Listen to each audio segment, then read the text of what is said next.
السلام عليكم ورحمة الله وبركاته. 10 أساليب يتبعهم أعضاء نادي الخامسة صباحا عشان يضمنوا إن عبقريتهم تستمر طول الحياة. لو أول مرة تشوفناها معاكم نجلاء عبد الغني، وهنا بنقرا كتاب ونشرحه لك بشكل كامل. فلو ما بتحبش القراية أو ما عندكش وقت تقرا وعايز تستفيد من محتوى الكتب، تابعنا.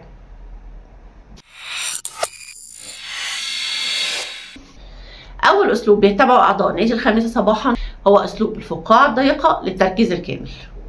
ايه الاسم المكلكع ده؟ عموما ما تشغلوش بالكم. المهم انه يقصد ان بلاش تنفتح قوي على العالم بمشتتاته والهياته. عيش حياتك جوه فقاعه ضيقه. حط فلتر ضيق كده في جنب الفقاعه، وانت اللي تقرر مين الاشخاص والمعلومات والانشطه اللي هتدخل فقاعه حياتك. ما تسمحش لشيء سلبي او مؤذي او ملوث ان هو يدخل جوه فقاعتك. حافظ على تركيزك وطاقتك البدنيه وعلى قوه ارادتك وموهبتك ووقتك. ما تستهلكش وقتك في الهاءات ومشتتات.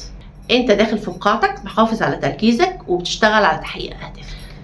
الاسلوب الثاني لعباقرة نادي الخامسة صباحا هو اسلوب 1-90-90. استثمر اول 90 دقيقة في يوم عملك في نشاط واحد فقط. ما تشتتش نفسك في اكتر من مهمة. هي مهمة واحدة فقط، لكن بركز اني انجزها باقصى جودة ممكنة، مش مجرد انجاز سطحي. حط كل تركيزك في مهمة واحدة بس. ابعد عن اي ضوضاء او اي شيء ممكن يشتتك او يقطعك. شخص، تليفون، اي اجهزه الكترونيه، ابعدها عن المكان اللي انت بتشتغل فيه. ودي قاعده 1-90-90. مهمه واحده فقط بننجزها باقصى جوده ممكنه في 90 دقيقه. الاسلوب الثالث لعباقرة نادي الخامسة صباحا اسلوب 60-10. بعد ما تخلص اول 90 دقيقه في انجاز مهمه واحده باقصى كفاءه ممكنه، قضي باقي ساعات العمل 60 دقيقة شغل بتركيز عميق و10 دقايق راحة. اتمشى 10 دقايق في الهواء، اقرا كتاب، اسمع حاجة بتحبها، تأمل واقرأ قرآن، أو اسمع حلقات برنامج بالهجايز شرح الكتب. هتستفيد منه كتير وهتهدي أعصابك. اشحن طاقتك تاني عشان تقدر ترجع تشتغل ال60 دقيقة الجاية بتركيز وإبداع. لأنك لو فعلا أخدت ال10 دقايق راحة وقدرت إنك تفصل فيهم فعليا ومخك قدر إن هو يرتاح، تضمن إعادة تنشيط مخك وشحن قدرته على الإبداع. الاسلوب الرابع هو اسلوب الاهداف الخمسة. حدد 5 اهداف تشتغل عليهم كل يوم وتحسن منهم بنسبة 1%. طبعا ده غير الهدف الاساسي اللي هتشتغل عليه في قاعدة 1-90. ال5 اهداف دول لو اشتغلت عليهم وعلى تحسينهم كل يوم بنسبة 1%، بعد شهر هتلاقي نفسك انجزت كل مهمة فيهم بنسبة 30%. وبعد سنة هتلاقي نفسك انجزت كل مهمة من ال5 مهام بنسبة 365%. وبكده هتكون وصلت في 5 مهمات لقمة إنتاجيتك. الأسلوب الخامس لعبقرية نادي الخامسة صباحا.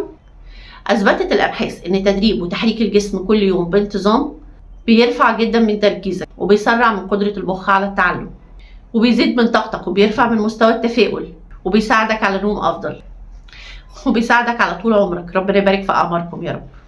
لأنه بيعزز هرمون النمو البشري HGH.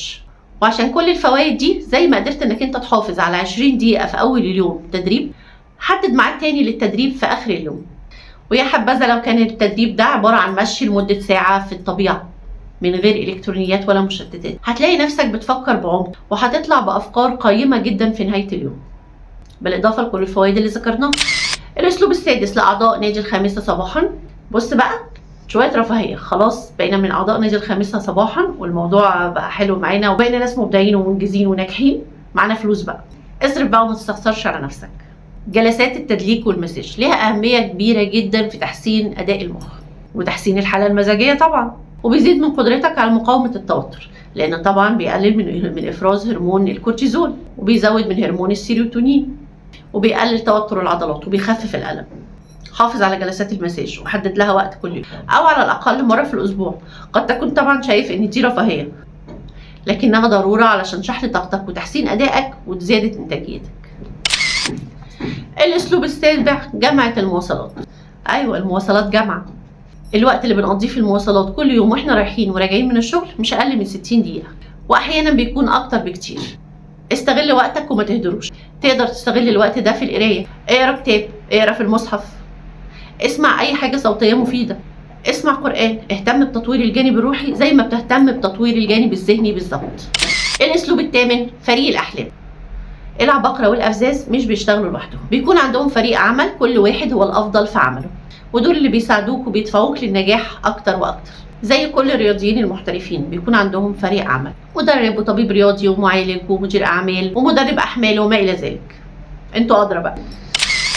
الاسلوب التاسع للعباقرة هو التصميم الاسبوعي. حط خطة اسبوعية لكل المهام اللي عايز تقوم بيها، لان المهام اللي بنخصص لها وقت هي اللي بننفذها، لكن لو سبتها مفتوحة للظروف للاسف مش هتنجز اي حاجة. الاسلوب العاشر والاخير تلميذ ال60 دقيقة. على مدى الحياة خصص كل يوم 60 دقيقة للتعليم والدراسة، مش للشغل والإنجاز. كل ما درست وتعلمت أكتر كل ما نميت مواهبك وقدراتك. الدراسة المستمرة طول الحياة هي اللي هتديلك التميز. الدراسة هي اللي هتخليك دايما شخص مهم وقائد ناجح وصاحب هدف ورسالة في الحياة، مش شخص عادي. ومرة تانية أهلا بيك في نادي الخامسة صباحا، نادي العباقرة والأفزاز. لو عجبتكم الحلقة ما تنسوناش في اللايك والشير والاشتراك في القناة. محتاجين تشجيعكم ودعمكم للقناة عشان نقدر نستمر في تقديم المحتوى ده، ويا رب نكون دايما عند حسن ظنكم. أشكركم لمتابعتكم، وإلى اللقاء في حلقة جديدة وكتاب جديد. مع السلامة.